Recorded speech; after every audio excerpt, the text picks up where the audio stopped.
হাই বন্ধুসকল, আপোনালোকক Assam update YouTube চেনেলটোলৈ স্বাগতম জনালোঁ। আত্মসহায়ক গোটৰ মহিলাসকললৈ ভাল খবৰ। মুখ্যমন্ত্ৰী মহিলা উদ্যমিতা অভিযান যি অভিযানত 10,000 টকা বা 35,000 টকালৈকে দিয়া কথা আছিলে বন্ধুসকল, আজি বিতৰণ কৰা হ'ল বহুত ঠাইত, বহুত ডিষ্ট্ৰিক্টত আজি বিতৰণ কৰা হ'ল ফৰ্ম। আৰু যিকেইখন ডিষ্ট্ৰিক্টত বিতৰণ কৰা হোৱা নাই বা দিয়া হোৱা নাই এতিয়ালৈকে, সেইকেইখনতো অতি সোনকালে দিব। কোন তাৰিখে দিব আপোনালোকে, মই ভিডিঅ' বনোৱা আছে ইয়াৰ ওপৰত, আপোনালোকে চেনেলটো ভিজিট কৰি চাই ল'ব কোন জিলাত কোন তাৰিখে ফৰ্ম বিতৰণ কৰিব। আৰু এই ফৰ্মখন যে আপোনালোকে বিতৰণ কৰিলে ফিল আপ কৰিব লাগিব নে ফিল আপ কৰিব নালাগে বা কেনেকৈ আপোনালোকে ফিল আপ কৰিব লাগিব, আমি সকলোখিনি কথা ভিডিঅ'টোত আলোচনা কৰিম। চাই থাকিব ভিডিঅ'টো শেষলৈকে। আৰু যদি চেনেলটো নতুন আহিছে, ভিডিঅ'টো লাইক কৰি চেনেলটো ছাবস্ক্ৰাইব কৰি ল'ব এনেকুৱা ধৰণৰ আপডেটবোৰ পাই থাকিবলৈ। গতিকে চাই থাকিব ভিডিঅ'টো শেষলৈকে, আমি সকলোখিনি কথা অতি কম সময়ৰ ভিতৰতে আলোচনা কৰিম। এইখন ফৰ্ম বন্ধুসকল চাওক, মুখ্যমন্ত্ৰী মহিলা উদ্যমিতা অভিযান। হয়তো বহুতে পাইছে বন্ধুসকল, যিসকলে পাইছে সেইসকলটো দেখিছে, আৰু যিসকলে পোৱা নাই সেইসকলে অতি শীঘ্ৰে পাব। ইয়াত ফাৰ্ষ্টতে আছে পাছপৰ্ট চাইজ ফটো, মানে ইয়াত ফটো এখন লগাব লাগিব ফাৰ্ষ্ট। তাৰপিছত কমিং নংটো এইটো কলমে লিখি দিব, যেতিয়া বিতৰণ কৰিব তেতিয়া জীৱিকা সখীসকলে লিখি দিব। আৰু ফৰ্মখনত 4 খিলা পাত আছে বন্ধুসকল, অকল এখন নহয়, একেলগে 4 খিলা পাত আছে। সেই 4 খিলা পাতে ফিল আপ কৰিব লাগিব। ইয়াত 1 নম্বৰটো আছে আত্মসহায়ক গোটৰ সদস্যাৰ নাম, আপোনাৰ নামটো ইয়াত লিখিব, কেপিটেল লেটাৰত লিখিব। আৰু যদি আপোনালোকে অসমীয়াত ফিল আপ কৰিব বিচাৰিছে অসমীয়াত কৰিব, যদি ইংলিছত বিচাৰিছে ইংলিছত কৰিব। তাৰপাছত 2 নম্বৰ অপশ্যনটো আছে SHG নেম, অৰ্থাৎ আপোনালোকৰ আত্মসহায়ক গোটৰ নামটো লিখিব 2 নম্বৰ অপশ্যনটোত। 3 নম্বৰ অপশ্যনটো আছে আত্মসহায়ক গোটৰ MIS কোড, আপোনালোকৰ যিটো MIS কোড আছে কোডটো আপোনালোকে লিখিব। ইয়াৰ পাছত মোবাইল নম্বৰটো দি দিব, আপোনালোকে এই বক্সকেইটা দেখিছে মোবাইল নম্বৰ। তাৰপিছত আপোনালোকৰ কাষ্টটো অৰ্থাৎ জাতিটো চিলেক্ট কৰিব, সাধাৰণ শ্ৰেণী নে মানে জেনেৰেল OBC ST SC, আপোনালোকে যি কেটেগৰী হয় আপোনালোকে বক্সটোত ৰাইট চিন দিব। তাৰপিছত আবেদনকাৰী মৰাণ মটক জনগোষ্ঠীৰ অন্তৰ্ভুক্ত হয়নে, যদি হয় বক্সটোত ৰাইট চিন দিব, নহ'লে যিটো বক্স আছে নহয় নো, সেই ছাইডত আপোনালোকে ৰাইট চিন দিব। আবেদনকাৰী চাহ জনজাতিৰ অন্তৰ্ভুক্ত নেকি, যদি হয় অপশ্যনটোত আপোনালোকে ৰাইট দিব, নহ'লে নহয় অপশ্যনটোত ৰাইট দিব। তাৰপিছত ছেভিংছ বেংক একাউণ্ট নম্বৰ, আপোনালোকৰ একাউণ্ট নম্বৰটো ইয়াত শুদ্ধকৈ ভৰাই দিব। ইয়াৰ পিছত বেংকৰ নামটো, আপোনালোকৰ বেংকৰ নামটো তাৰ তলত লিখি দিব। ইয়াৰ পাছত আপোনালোকে বেংকৰ শাখাৰ নামটো লিখিব, অৰ্থাৎ ব্ৰাঞ্চ নেমটো লিখিব। ইয়াৰ পিছত IFSC কোডটো ভৰাব। ইয়াৰ পিছত আপোনালোকৰ গাঁৱৰ নামটো ভৰাই দিব লাষ্টত, যিটো 12 নম্বৰ অপশ্যন দেখিছে তাত। ইয়াৰ পাছত নেক্সট পেজখন পাব, 13 নম্বৰ অপশ্যনটো আছে গাঁও পঞ্চায়ত, গাঁও পৰিষদ উন্নয়ন সমিতি, গাঁও উন্নয়ন সমিতি বা MAC সমষ্টিৰ নাম, আপোনালোকৰ যোনটো হয় সেইটো লিখি দিব প্ৰথম ঘৰটোত। গাঁও পঞ্চায়ত হ'লে গাঁও পঞ্চায়তৰ নামটো লিখি দিব। তাৰপাছত 14 নম্বৰ অপশ্যনটো আছে উন্নয়ন খণ্ডৰ নাম, অৰ্থাৎ ব্লকৰ নামটো আপোনালোকৰ লিখিব। তাৰপাছত 15 নম্বৰ অপশ্যনটো আছে জিলাৰ নাম, আপোনালোকৰ ডিষ্ট্ৰিক্টটোৰ নাম লিখি দিব। ইয়াৰ পিছত 16 নম্বৰ অপশ্যনটো আছে বিধানসভা সমষ্টিৰ নাম, যিটো আপোনালোকৰ বিধানসভা সমষ্টি পৰে সেইটো লিখি দিব। ইয়াৰ পাছত উন্নয়ন খণ্ডৰ নাম অৰ্থাৎ ব্লক নেমটো লিখিব। ইয়াৰ পিছত জিলাৰ নাম লিখি দিব, ডিষ্ট্ৰিক্টৰ নাম। তাৰপাছত 16 নম্বৰ অপশ্যনটো আছে বিধানসভা সমষ্টিৰ নাম লিখিব। ইয়াৰ পিছত টিপিক ID কাৰ্ড অৰ্থাৎ ভোটৰ ID কাৰ্ডটো লিখিব, যিটো নম্বৰ আছে। ভোট গ্ৰহণ কেন্দ্ৰ, যিটো কেন্দ্ৰত আপোনালোকে ভোট দিয়ে তাৰ কেন্দ্ৰটোৰ নাম লিখিব। ভোট গ্ৰহণ কেন্দ্ৰ নং, যিটো কেন্দ্ৰৰ নং নম্বৰটো আপোনালোকে লিখিব। নোৱাৰিলে এইটো সুধি ল'ব প্ৰেচিডেণ্টক বা সভাপতিক। তাৰপিছত 17 নম্বৰ সন্তানৰ সংখ্যা, যদি প্ৰযোজ্য হয় আপোনালোকে সন্তানৰ সংখ্যা লিখিব, কেইটা সন্তান আছে আপোনালোকৰ। তাৰপিছত 18 নম্বৰ অপশ্যনটো আছে বিদ্যালয়লৈ যোৱা 3-5-14 বছৰ বয়সৰ কন্যা সন্তানৰ সংখ্যা, যদি আছে আপোনালোকে ভৰাই দিব 3 বছৰ বা 14 বছৰৰ ভিতৰত।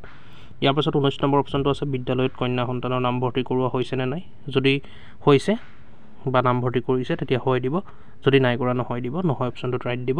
তাৰপিছত 20 নম্বৰ অপশ্যনটো আছে কটো অমিত বৃক্ষ আন্দোলনত ৰোপণ কৰা গছপুলি কেইটা জীয়াই আছে আৰু ডাঙৰ হৈছেনে, যদি জীয়াই আছে বা ডাঙৰ হৈছে হয় অপশ্যনটোত আপোনালোকে ৰাইট দিব, যদি জীয়াই থকা নাই মৰি গৈছে তেতিয়া আপোনালোকে নহয় অপশ্যনটোত ৰাইট দিব।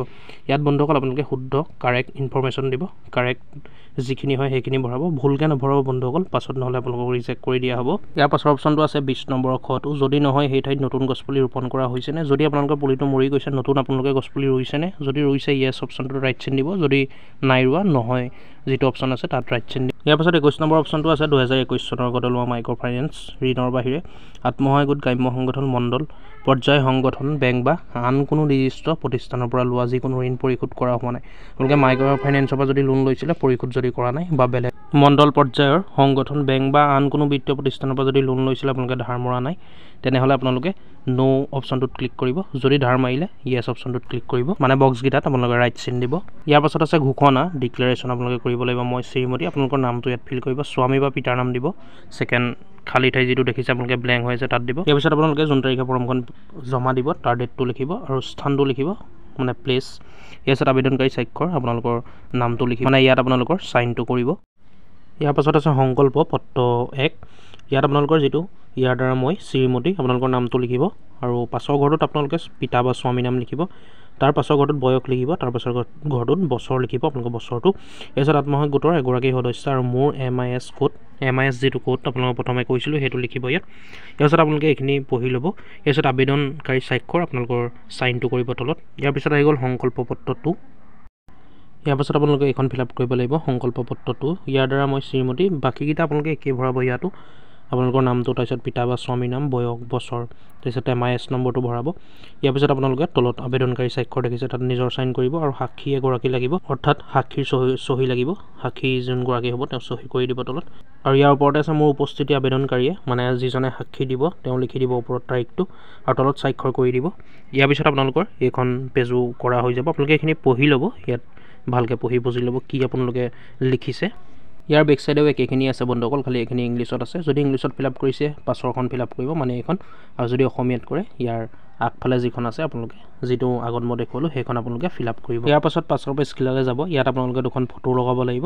অমৃত বৃক্ষ আন্দোলনৰ অংশৰূপে ৰোপণ কৰা পুলিকেইটাৰ ফটো, যিকেইটা আপোনালোকে অমৃত বৃক্ষ আন্দোলনত ৰুইছিলে সেই ফটোকেইখন আপোনালোকে উলিয়াই আনি ইয়াত লগাই দিব দুখন।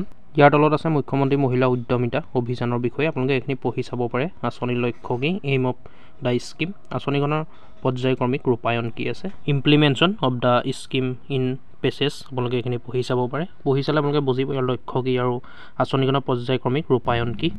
তাৰ পাছৰ পেজখনত আছে অনুদানৰ দ্বাৰা আত্মসহায়ক গোটৰ সদস্যই গ্ৰহণ কৰিবলগীয়া দৃষ্টান্তমূলক বাণিজ্যিক কাৰ্যকলাপৰ তালিকা। ইয়াত যিমানখিনি বন্ধুসকল ব্যৱসায়ী লাইনৰ দিয়া আছে, মানে কি কি ব্যৱসায় আপোনালোকে কৰিব ইয়াত সকলোখিনি দিয়া আছে। ইয়াৰ ভিতৰতে আপোনালোকে কৰিব লাগিব কিবা এটা, ইয়াত আপোনালোকে চাই ল'ব। বহুত প্ৰকাৰৰ ইয়াত বিজনেছ অৰ্থাৎ ব্যৱসায়ী দিয়া আছে, যেনে দুগ্ধজাত সামগ্ৰী ব্যৱসায়ী, ছাগলী পালন, গাহৰি পালন, এনেকুৱা ধৰণৰ। আপোনালোকে ইয়াত চাই ল'ব কোনটো কৰিব লাগে। ইয়াত কোনো ৰাইট চিন বা হেৰি দিবলৈ কোৱা নাই, খালি ইয়াৰ ভিতৰত পৰাকৈ আপোনালোকে ব্যৱসায়ীটো কৰিব লাগিব। আৰু বন্ধুসকল আপোনালোকে এইটো পঢ়ি ল'ব, একেবাৰে যোগ্যতাটো একেবাৰে লাষ্টৰ পেজত দিয়া আছে, ইলিজিবিলিটি ক্ৰাইটেৰিয়া, মানে কি যোগ্যতা হ'ব লাগিব, মানে কি যোগ্যতা থাকিব লাগিব এই পইচাটো আপোনালোকে পাবলৈ হ'লে। ইয়াত আপোনালোকে পঢ়ি ল'ব। মই আগৰ ভিডিঅ'টো বন্ধুসকল আপোনালোকক জনাইছোঁ, সেইকেইটা কথা ইয়াত কোৱা হৈছে। ইয়াত আপোনালোকে পঢ়ি ল'ব কি যোগ্যতা থাকিব লাগিব, বা কেইটা ল'ৰা ছোৱালী থাকিব লাগিব, বা কিমানলৈকে শিক্ষা হ'ব লাগিব ল'ৰা ছোৱালী, এনেকুৱা ধৰণৰ আপোনালোকে এইখিনি পঢ়ি ল'ব। মই ভিডিঅ'টোত কৈ নিদিওঁ, দীঘলীয়া হৈ যাব। ইয়াৰ তলতে বাছনি সমিতি, বাছনি চিলেকশ্যন কমিটি, মানে বাছনি কোনে কোনে কৰিব ইয়াৰ তলতে লিখা আছে। আপোনালোকে এইখিনি চাই ল'ব, ভালকৈ পঢ়ি ল'ব। ইয়াত দেখিছে বন্ধুসকল আপোনালোকে বাছনি সমিতি অৰ্থাৎ চিলেকশ্যন কমিটি কোন কোন থাকিব, অভিভাৱক, মন্ত্ৰী, অধ্যক্ষ, জিলা আয়ুক্ত, সদস্য, সচিব, জিলাখনৰ সকলো বিধায়ক, সদস্য, মুখ্য কাৰ্যবাহী বিষয়া, জিলা পৰিষদ, প্ৰকল্প সঞ্চালক, এনেকুৱা ধৰণৰ সকলোখিনি ইয়াত থাকিব একেলগে যেতিয়া বাছনি কৰা হ'ব। এই সকলোখিনিক লৈ পেলাই সকলো বিভাগৰ মানুহক লৈ বাছনি কৰা হ'ব। তেতিয়া আপোনালোকক চিলেকশ্যন কৰিব ফৰ্মখন জমা দিয়াৰ পাছত। গতিকে দেখিলে বন্ধুসকল আপোনালোকে যিসকলে ফৰ্ম পালে কেনেকৈ ফৰ্মখন ফিল আপ কৰিব, আৰু যিসকলে পোৱা নাই অতি শীঘ্ৰে পাব তেওঁলোকেও কেনেকৈ ফিল আপ কৰিব, ভিডিঅ'টো চাই জানি ল'ব। আৰু এটা কথা বন্ধুসকল মন কৰিব, এতিয়ালৈকে ফৰ্মখনে দিছে কিন্তু কোনো অৰ্ডাৰ দিয়া নাই ফিল আপ কৰিবলৈ। আপোনালোকে ফিল আপ নকৰিব, যেতিয়া আপোনালোকে জীৱিকা সখীসকলে ক'ব তেতিয়াহে আপোনালোকে ফিল আপ কৰিব। আৰু যদি আপোনালোকে ফিল আপ কৰে কিবা এটা ভুল হয় সেইটো তাৰ কাৰণে আপোনালোক দায়ী হ'ব বন্ধুসকল। সেইকাৰণে যদি অকণমানো ভুল হয় ফৰ্মখন একচেপ্ট নকৰিব, ৰিজেক্ট কৰি দিব। সেইকাৰণে আপোনালোকে নিজে ফিল আপ নকৰিব, যেতিয়া ওপৰৰ পৰা ক'ব বা জীৱিকা সখীসকলে ক'ব আহি পেলাই আপোনালোকক তেতিয়াহে ফিল আপ। আৰু যদি এতিয়া আপোনালোকে ফিল আপ কৰি দিয়ে ভিডিঅ'টো চাই, ইয়াৰ কাৰণে জগৰীয়া আপোনালোক হ'ব বন্ধুসকল, মই নহওঁ। মই সেইকাৰণে আপোনালোকক কৈ দিছোঁ, আপোনালোকক মই শিকাইহে দিছোঁ, যেতিয়া ফিল আপ কৰিবলৈ ক'ব তেতিয়াহে আপোনালোকে ফিল আপ কৰিব, এতিয়া ফিল আপ নকৰিব। ভিডিঅ'টো আজি ইমানেই আছিলে বন্ধুসকল, ভিডিঅ'টো শ্বেয়াৰ কৰিব যাতে সকলোৱে গম পায়। আৰু ভিডিঅ'টো চাই যদি ভাল পালে লাইক এটা কৰি ল'ব। এনেকুৱা ধৰণৰ আপডেটবোৰ পাই থাকিবলৈ আমাৰ আছাম আপডেট ইউটিউব চেনেলটো ছাবস্ক্ৰাইব কৰি ল'ব। ধন্যবাদ। জয় অসম।